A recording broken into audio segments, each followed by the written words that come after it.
la ing kafartum inna adzabi. MC ya apal, tukang sambutan yo apal, takmir masjid apal, guru madrasah apal, la ing syakartum la azidannakum. Ono sing gak apal bangeten nggih, luwung apal satu ayat dari Al-Qur'an itu insyaallah wis nek tumancep ing dalam dodo insyaallah nanti bisa menyelamatkan kita di akhirat. Allahumma amin. Tapi ya kudu dilakoni, aja la ing syakartum tapi ngersu wae. Kitabun anzalnahu ilaika litukhrijan nas. Alif lam ra, Allah yang tahu arti alif lam ra itu. Kitabun anzalnahu ilaika litukhrijan nas minadz-dzulumati ilan nur.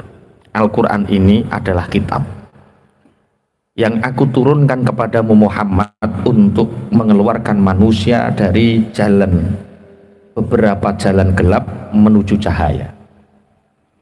Bi'idzni rabbihim, dengan izin Tuhan mereka, ila siratil azizil hamid, menuju jalannya Allah yang maha aziz, yang maha perkasa, yang maha menang, al-hamid, yang terpuji.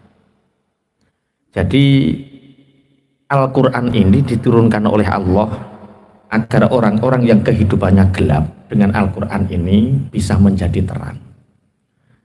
Orang-orang yang asalnya kehidupannya gundah, maka dengan Al-Quran ini orang akan menjadi bahagia. Orang yang kehidupannya asalnya salah, maka dengan Al-Quran ini orang ini kehidupannya menjadi benar. Jadi dari yang buruk menjadi baik, dari yang gelap menjadi terang, dari yang gelisah menjadi bahagia, dari yang celaka menjadi selamat, beruntung, dari yang miskin menjadi kaya hatinya, kaya kehidupannya. Itu Al-Quran. Nah, apakah kita sudah sesuai dengan ini? Kitabun anzalnahu ilaika litukhrijan nasa minadz-dzulumati ilan nuri bi'idzni rabbihim ila siratil azizil hamid. Jadi dalam Al-Quran ini, yang dicakup Al-Quran ini, melalui Al-Quran ini kita bisa mendapatkan 6 hal. Satu, di dalam Al-Quran itu kita mendapatkan akidah yang benar. Jadi Al-Quran itu banyak sekali membahas tentang akidah. Akidah itu keyakinan. Keyakinan itu logika kebenaran. Yang asalnya kita tidak mengenal Tuhan, dengan kita mengaji Al-Quran, dengan kita menghayati ayat-ayat Al-Quran, maka akidah kita menjadi benar. Satu, di dalam Al-Quran ini mengupas tentang apa? Akidah. Yang kedua, di dalam Al-Quran ini kita membaca Al-Quran, mengkaji Al-Quran. Litukhrijan nasa minadz-dzulumati ilan nur. Cahaya yang bagaimana? Gelap yang bagaimana? Gelap itu artinya kufur, gelap itu artinya maksiat. Nur itu artinya benar, nur itu artinya taat. Jadi dengan Al-Quran ini kita dibimbing dari kufur menjadi iman, dari maksiat menjadi taat. Selalu seperti itu. Akidahnya benar. Yang kedua, Al-Quran ini membahas tentang ubudiyah dan muamalah. Sholat kita benar, wudhu kita benar, apalagi ibadah-ibadah kita benar, haji kita benar. Dengan kita membaca Al-Quran, mengkaji ilmu-ilmu Al-Quran. Akidah yang kedua tentang hukum dan ibadah dan muamalah. Yang ketiga tentang akhlak. Kita setiap malam Selasa membahas tentang ayat-ayat Al-Quran. Di antara yang dibahas yang banyak adalah akhlak. Bagaimana seorang mukmin bertindak? Tidak boleh jujur. Tidak boleh jujur. Tidak boleh bohong. Orang mukmin harus jujur. Orang mukmin harus santun. Orang mukmin itu diterangkan semua dalam Al-Quran. Satu, akidah. Dua, ibadah dan muamalah. Yang ketiga tentang akhlak. Yang keempat tentang hukum atau hudud. Wasariqu wasariqatu faqta'u aydiyahuma jazaa'an bima kasaba nakalam minallah. Ada orang yang korupsi, ada orang yang mencuri, dipotong tangannya. Az-zaniyatu waz-zani fajlidu kulla wahidin minhuma mi'ata jaldah. Orang yang berzina, belum punya pasangan, belum punya suami istri berzina, dipukul 100 kali. Itu menerangkan tentang apa? Hukum-hukum ketentuan. Nah, yang kelima di dalam Al-Quran ini membahas tentang kisah. Kita ngaji mulai surat Al-Baqarah sampai surat Ibrahim. Surat Ibrahim juz piro? Oh, alhamdulillah wis ngerti. Biasanya gak tahu ngerti. Jus piro jare. Mbok delok marai. Mbok delok jus 13. Kawitane piye? Oh, ora ro. Kawitane ro. Kawitane jus 13 wa ma ubarri'u nafsi inna nafsala ammaratum bisu'i illa ma rahima rabbi inna rabbi ghafurur rahim. Qala al-maliku tuni bi astakhlisu li nafsi falamma kallamahu qala innakal yauma ladaina makinun amin qala ja'alni ala khazainil ardh. Alah serasa diterusno ora iso nerusno. Selali kabeh. Pun. Jadi membahas tentang akidah, membahas tentang ibadah dan muamalah, yang ketiga membahas tentang akhlak, yang keempat membahas tentang hukum, yang kelima membahas tentang kisah. Kita membahas kisah Bani Israel, Nabi Musa, Nabi Nuh, Nabi Lut, Nabi semua kita bahas. Yang keenam, di dalam Al-Quran ini juga menerangkan tentang ayat-ayat kauniyah, yang di dalam ayat kauniyah ini Allah mensinyalisir secara universal, secara global tentang ayat-ayat yang bersifatnya ilmu pengetahuan dan teknologi.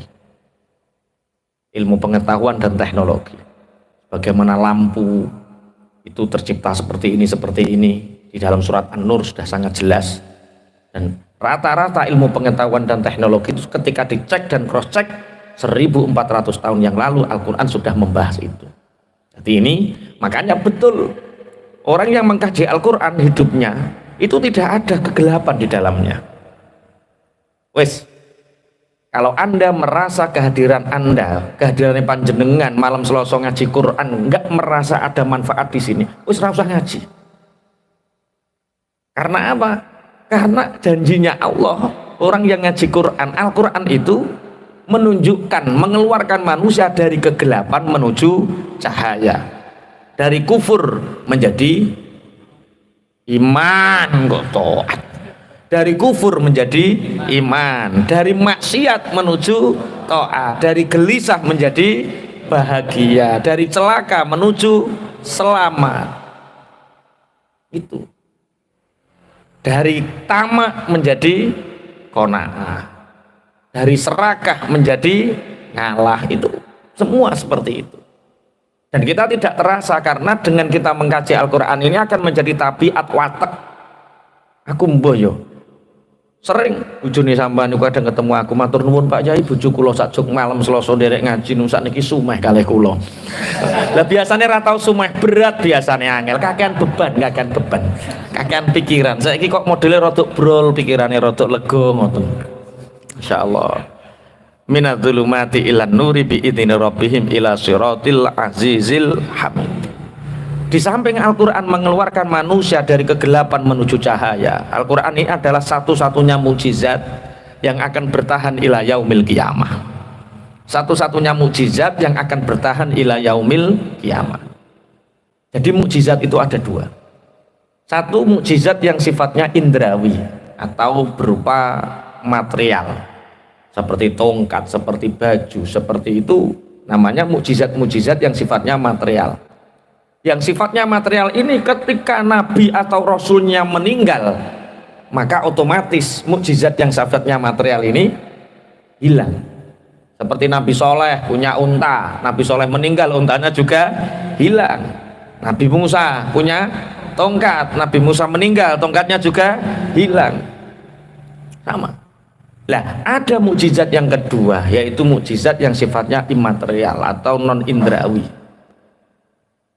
Dan Al-Quran ini termasuk mukjizat yang sifatnya imaterial, yang di dalam Al-Quran ini pangapunten, satu, Al-Quran ini balagh,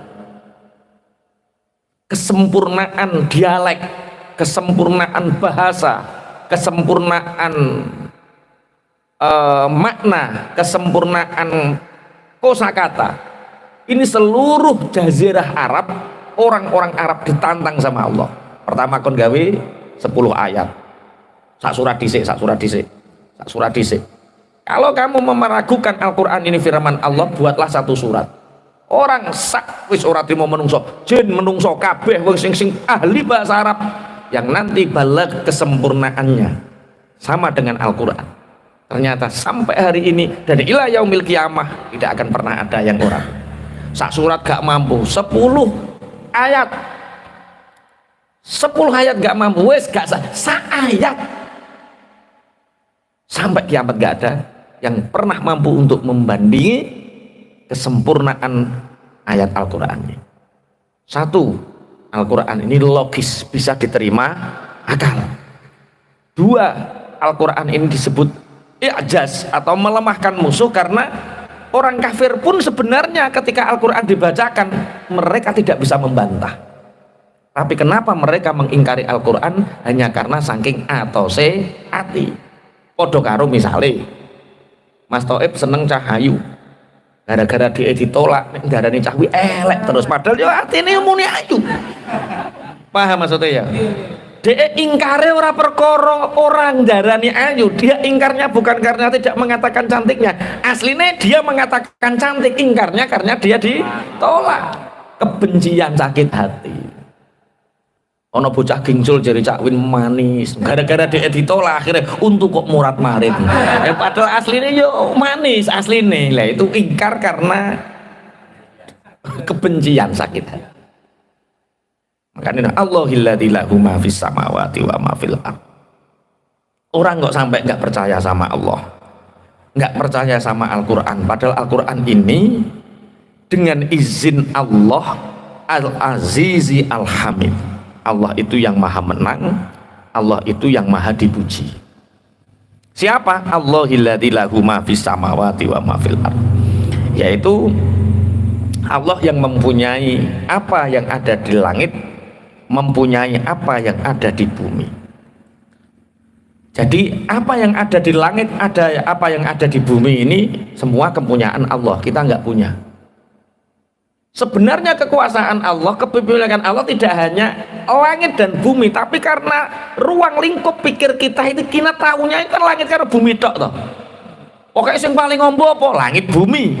Makanya terus ditahuno alladzi lahu ma fis samawati wa ma fil. Sebenarnya ayo di luar langit bumi ini masih ada cakrawala, masih ada dunia lain selain langit dan bumi, tapi karena pengetahuan kita hanya sampai langit dan bumi ya sudah diterima. Ya Gusti Allah ngalahi, pokoknya Allah itu sing gawe sing duwe langit karo bumi. Dan kalau ada orang yang mengaku Tuhan, ya wis kudu seimbang karo Allah. Nek wong ngaku Tuhan ya kudu gawe langit karo bumi. Misalnya ana berhala sing ngaku pangeran, lah berhala iku lahire ning bumi. Wong bumi ana ning bumi saurunge berhala, kok berhala dianggap Tuhan ya mesti salah. Ana Nabi Isa dianggap Tuhan.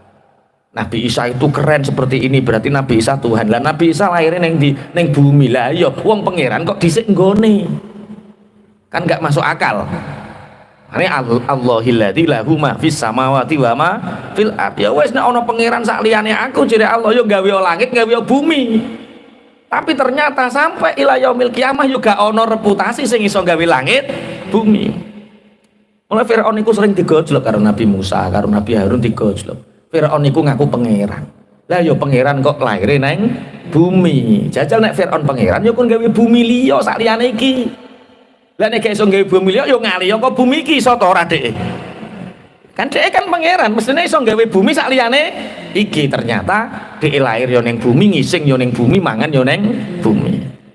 Lah yo pangeran kok ngising barang kan yo lucu toh. Bismillahirrahmanirrahim. Wa wailul lil kafirina min adzabin syadid. Jadi intinya Al-Quran itu menyelesaikan masalah kehidupan kita. Kalau kita ingin semua masalah kita selesai, dekat-dekatlah dengan Al-Quran. Sering tak selain pokoknya Al-Quran itu ya diwaca, dipelajari artinya, kemudian diamalkan, setelah itu didakwahkan. 4 tahapan itu. Yang gue bisa maca Quran dia baca, belajar baca. Dihidupkan kembali Pak Wo, nanti diumumkan. Jamaah ngaji hati yang belum bisa baca Quran atau ingin tahsin malam Selasa bisa datang setelah maghrib. Luwung 15 menit 20 menit ngaji tahsin. Yang sudah bisa baca ngaji tahsin. Sing urung iso ya aba-aba kuwi. Aba-aba. Kecuali wis nemen sepuh lah. Ada satu kisah salah satu ulama niku ketika berziarah di makam bapaknya. Itu di kampungnya itu ada satu makam yang bersinar, satu makam yang masya Allah ini sinarnya menjulang ke langit. Ulama ini menyangka ini pasti orang yang hebat, pasti orang yang luar biasa. Sampai Allah memberi kemuliaan, kuburnya itu bercahaya sampai menjelang ke langit. Akhirnya dicari informasi namanya siapa, dicari pagi harinya, ternyata kubur itu milik salah seorang petani biasa yang meninggal beberapa minggu yang lalu. Setelah silaturahim, bojone ditakoi, suami Anda apakah ahli tahajud? Tidak. Yo kadang tangi, kadang yo kebluk, yo pokoknya yo kadang ora, biasa. Apakah ahli sedekah?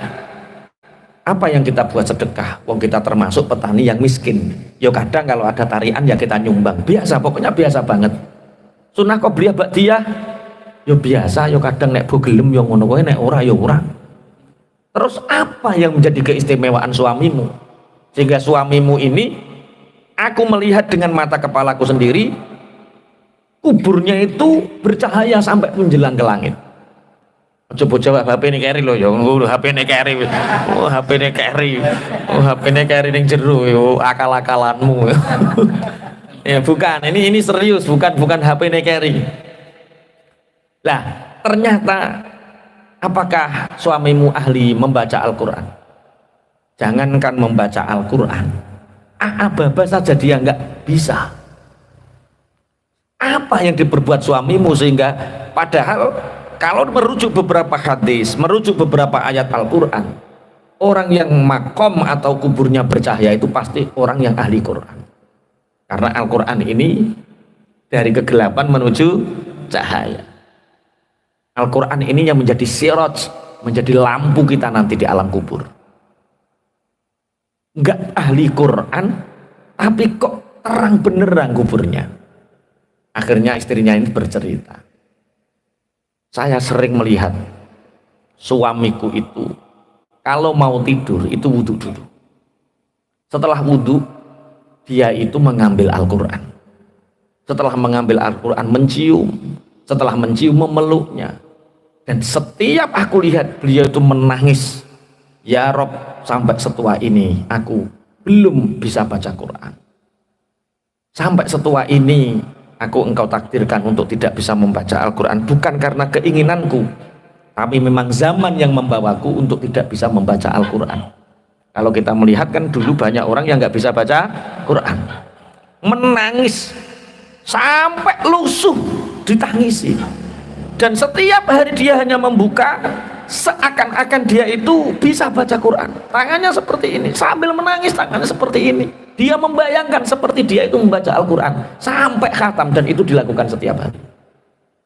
Ternyata orang yang acting mencintai Al-Quran dengan hatinya, maksudnya actingnya itu buka Quran diwaca koyo-koyo acting, tapi mencintainya sepenuh hati, itu pun dimuliakan oleh Allah seperti ahlullah, dimuliakan seperti orang yang betul-betul dianggap keluarga Allah, yang itu mencintai Al-Quran.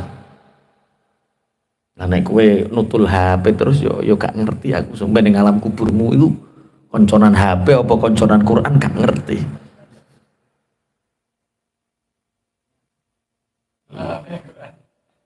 HP ini Al-Quran bukan yang bokong cak. Nggih, kalau bisa walaupun kita soleh ya, walaupun kita ini orang soleh, walaupun kita ini orang baik santri, kalau bisa nada dering itu jangan Al-Quran. Nada deringmu ketika ditelepon terus muni loh, dikhawatirkan nada dering itu sebelum ayat selesai wis kok tambah nih, berarti memotong. Misalnya kayak, wih saking keren nih bakul es soleh santri anyaran, terus nada deringnya ayat kursi, Allahu la ilaha halo, gak ono pangeran loh, orang ono wayahmu nih Allah tidak ada Tuhan halo, haram. Paham nggih maksudnya nggih? Weh santri-santri lah yo, tapi yo aja koplo nada dering koplo. Ono kiai ngimami dadaan ngimami. HP ne muni dadak lagune koplo. Walah makmum lho Pak Yai kok koploran orang ngerti HP ne itu bar disileh anake dipitek-pitek dadak nada deringe ganti koplo. Hati tenan ya.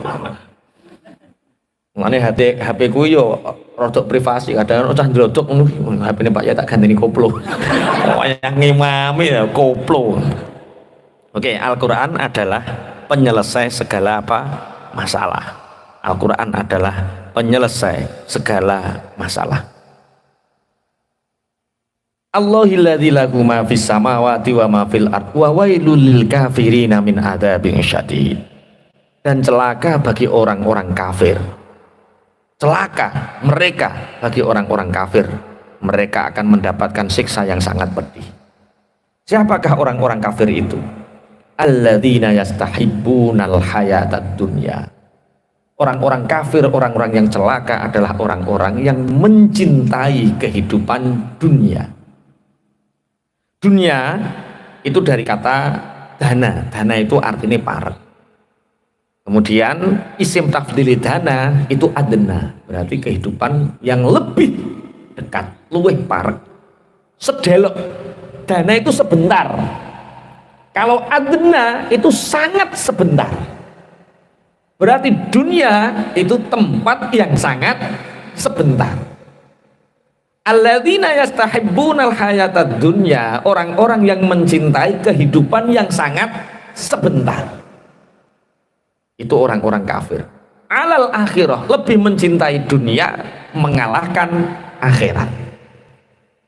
Cara kita sering menyebut hubbud dunya. Hubbud dunya itu penyakit hati.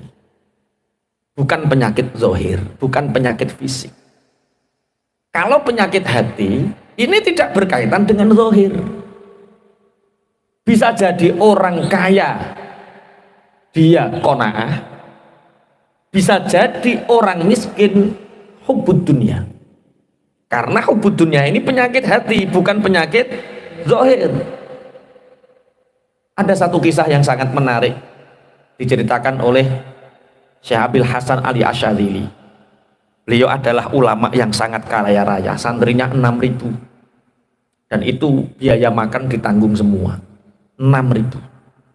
Biaya makan ditanggung untuk sedekahnya, tapi untuk keperluan yang lain anak tetap bayar sebagai jariah orang tuanya. Kita bisa membayangkan. Orang santrinya 6.000, biaya makan ditanggung semua sebagai sedekahnya, sedangkan keperluan sabun, kitab, dan yang lain jajan ditanggung oleh orang tuanya untuk sodakoh orang tua terhadap anaknya. Ini kira-kira Syekh Abil Hasan Asyadzili sugih apa ora? Sangat kaya. Oh, ada loh orang punya anak hanya 2. Kerja itu sholat tidak, sedekah tidak, katanya kurang terus padahal anaknya 2. Ini 6.000. Pondok kita baru berapa Pak Pra? Yang kita biayai 20, 17 tambah 10 berapa? 27. Kita baru 27. Kita itu ya kita bersama, mbok sampean melu mbok ora ya ora ngerti aku ya pokoknya ya. 27. 27 itu kalau 1 juta sudah 27 juta 1 bulan. Itu banyak orang anggap kita kaya. Ini 6.000. Kira-kira Abul Hasan Asyadzili ini kaya atau miskin? 6.000 kalau sekarang mondok 1 juta berarti berapa? 1 bulan loh itu. 6M 1 bulan. Di Bojonegoro ada seperti Syekh Hasan Abi Asyadzili ini? Belum. Sebentar lagi ada. Amin, amin, amin, amin. Sebentar lagi ada. Nah itu ada, jadi Syekh Abil Hasan Asyadzili ini itu beliau kelahiran Tunisia, kemudian hijrah di Mesir, kemudian bertempat tinggal di Mesir. Abu Hasan Asyadzili ini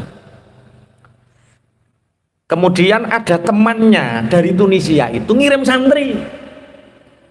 Temannya ini pangapunten, ya kiai zuhud biasa, tolong nak sampan pergilah ke Mesir, Dulu ada orang kelahiran kelahiran Tunisia menjadi ulama masyhur namanya Abul Hasan Asyadzili. Pergilah ke sana, minta petunjuk, ngaji beberapa waktu di sana, kemudian pulang lagi ke sini. Cara saiki ngono apa nek ngarani? Dikirim, dipaket ngono. Biasa kiai seperti itu. Pergilah ke sana. Perbedaannya sangat jauh sekali. Sampai di Abul Hasan Asyadzili kaget. Karena Abul Hasan Asyadzili itu pakaiannya rapi. Baunya wangi. Tempat duduknya mewah. Rumahnya megah. Kaget. Bahkan Abul Hasan Asyadzili itu punya kendaraan yang di Mesir itu paling indah. Ditarik dengan beberapa kuda, terus cara saiki joge apa? Wis pokoke cara mobil paling mewah cara. Cara saiki apa ning kene? Yo ora model sport ngono ki yo ora to. Kuwi ora awakmu mikir kebutuhan pribadi ya. Ya sing gede kanggo umat ngono lho, meluaskan niat. Nah, santri ini mikir, apa enggak salah kiai saya nyuruh saya ke sini? Apa kiai saya enggak salah suruh ngaji sama orang yang hubud dunya? Akhirnya matur sama kangkang sing gede-gede, untuk menulis Abul Hasan Asyadzili bukan sembarangan orang. Sampai ngaji sama sing gede-gede dulu, nanti kalau ditimbali beliau akan bersok, kamu ditimbali. Betul ngaji sama kangkang. Ternyata santri-santrinya Abul Hasan Asyadzili nggak pernah bahas dunia. Yang dibahas ilmu ghirahnya, ilmu luar biasa. Sampailah santri Tunisia ini dipanggil. Kamu dipanggil yai, ditimbali. Nah, sampaikan kepada kiaimu. Apa Syekh? Hilangkan sifat hubbud dunia. Karena hubbud dunia ini yang menjalar kepada karakter kekafiran. Kadal fakru ayyakuna kufron. Dikupas habis tentang hubbud dunia ini, santri ini pulang apa gak salah ya? Mosok kok sing sugih nuturi sing melarat aja oleh hubbud dunia.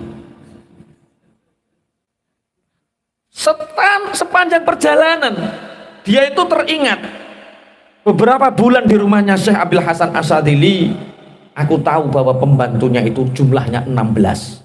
Jadi saumai Syekh Abul Hasan Asyadzili pembantunya 16. Karyawannya sekian, kabeh hafal betul santri ini. Ulang, nak, dapat pesan apa dari Syekh Abul Hasan Asyadzili? Pak Kiai, saya dapat pesan, tolong Pak Kiai hilangkan sifat hubbud dunia. Langsung diluk nangis ini kiainya, yang Tunisia nangis. Masya Allah, begitu makrifatnya Syekh Abul Hasan Asyadzili. Saya tiap hari itu mikir, besok santri saya bagaimana, anak saya bagaimana, pondok saya bagaimana. Saya dipikir dunia. Sedangkan Syekh Abul Hasan Asyadzili dengan kekayaan seperti itu tidak pernah sedetik pun mikir dunia. Nah, awakmu sing ndi? Duwe ngeten. Sampeyan duwe mobil 10 ora tau mikir. Karo duwe Mio abang mbok pikir terus piye bensine, piye pajeke, piye nek mogok. Iku sing hubud dunia sing ndi kira-kira?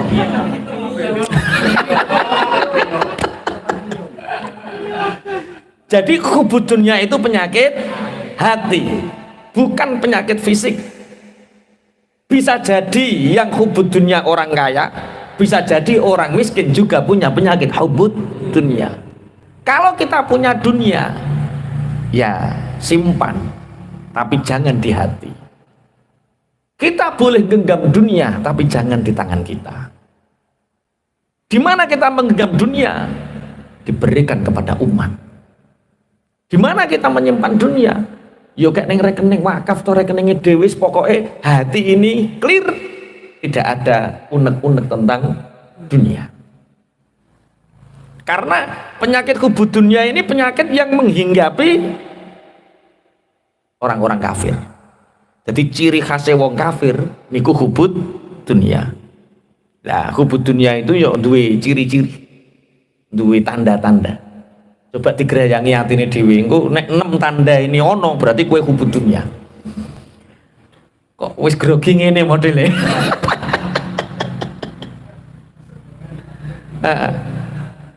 Apa Pak Ikram tanda-tandanya hubud dunya Pak Ikram? Ora roh wong ora duwe penyakit kuwi ya.